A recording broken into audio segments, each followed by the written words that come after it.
Tēnā koutou katoa. Kia ora everybody, welcome to the Kākā circus. That's what it is.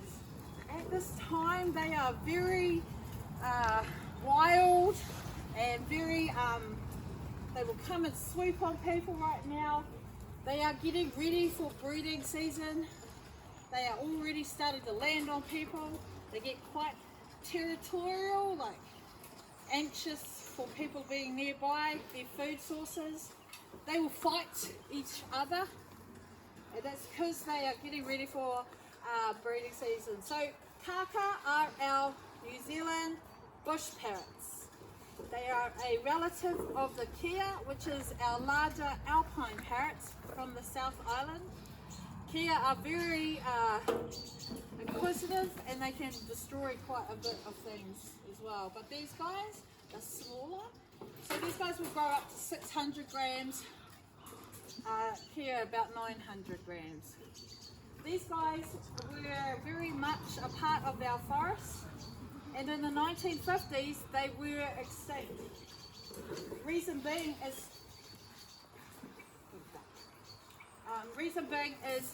we are 942 hectares of pure forest without a predator-free fence.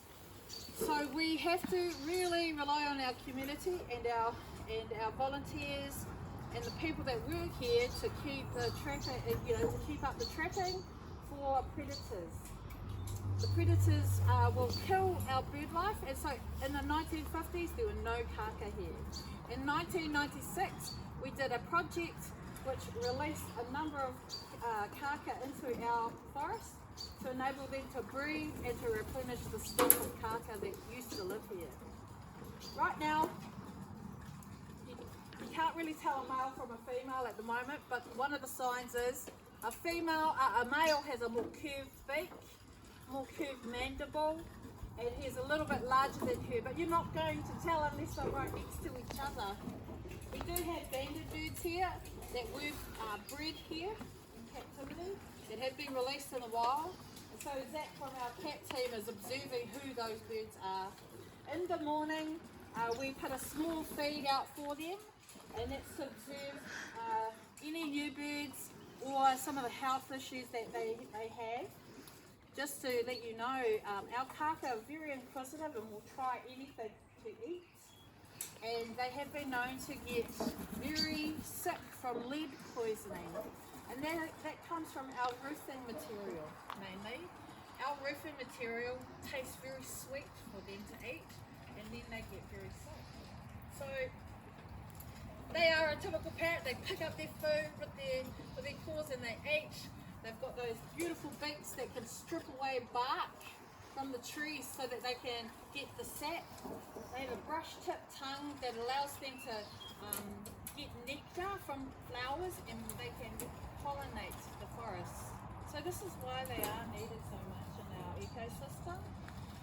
They're incredible flyers. They can fly from here to Wellington in a day. They follow the Tararua mountain pathway. They have great they are social animals. See, they've eaten and now they want to sing. And so they have chortles and little songs. They will they get kicked off the feeders sometimes by the bigger ones, so they have to look around for other food as well. They have everything they need out in the forest, but they are very hungry. They like to be together. There's safety in numbers when they are together, because they won't get picked on by other birds that would maybe hunt them. When they nest, the female is the one who incubates her eggs, and she has 4 eggs normally, and when they hatch, they're just like a big ball of white fluff. You don't really see beaks, and then the parents will come in and feed their chicks. Now the way they like to nest is they will have the ability to dig into tree trunks, dig deep with that, and they'll nest at the bottom. We have some of our nesting boxes. They have a high hole and a very deep base, because that's how they like to nest. so very active at this time, very hungry. What do we feed them? We feed them fruit, nuts and seeds. They will. We've tried and tested out other foods as well, like citrus. They didn't really like pineapple, so as much as I was putting it back in, because they'd kick it out, they'd chuck it out of the feeder, I'd chuck it back in and then they'd whip it back out. So some of the foods that didn't work was capsicum. They don't like capsicum, and they don't like pineapple, but they will eat nuts, walnuts. See those beautiful little sounds they make? They're calling out to their friends, going, "Oh, there's nothing left. Nothing left. We will eat it all." And often they will eat it all. They're very hungry right now.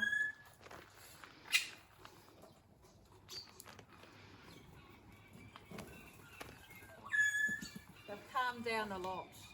They were very volatile, and they're very aggressive to each other as well.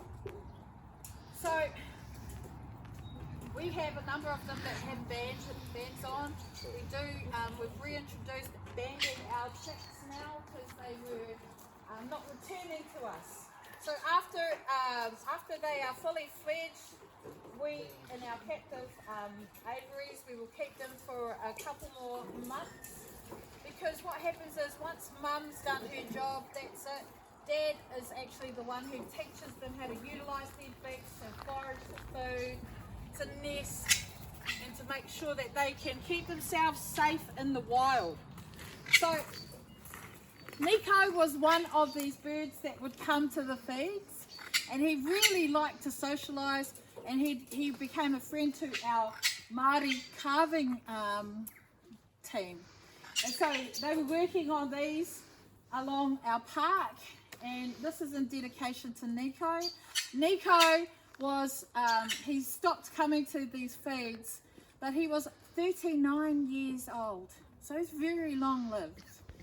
He stopped coming, but this is his contribution with his beak. That's what he did.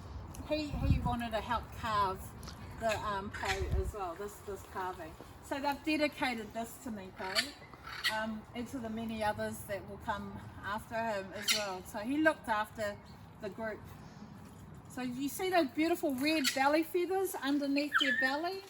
They were renowned, and a part of my culture was those red belly feathers would be on our cloaks or our kuruwai, and it was a sign of status. So if you had those beautiful colours on your cloak, it was very much a big sign you held some status. So can you see those beaks? They like corn at the moment. I don't know if you know, but some foods are highly toxic for Kākā, and one of those foods is avocado.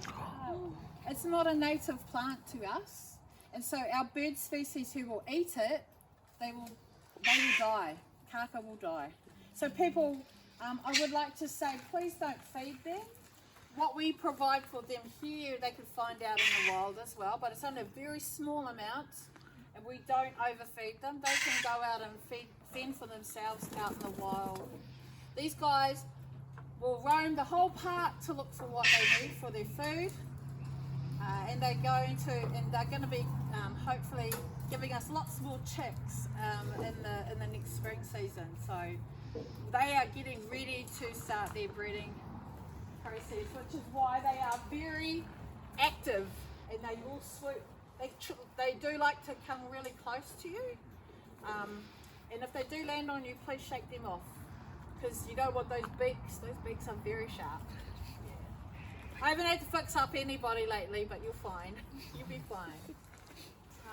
So one of the other things too is, as much as they can fly very far, they need to be close to their food sources, and when they're together, they can find their food together.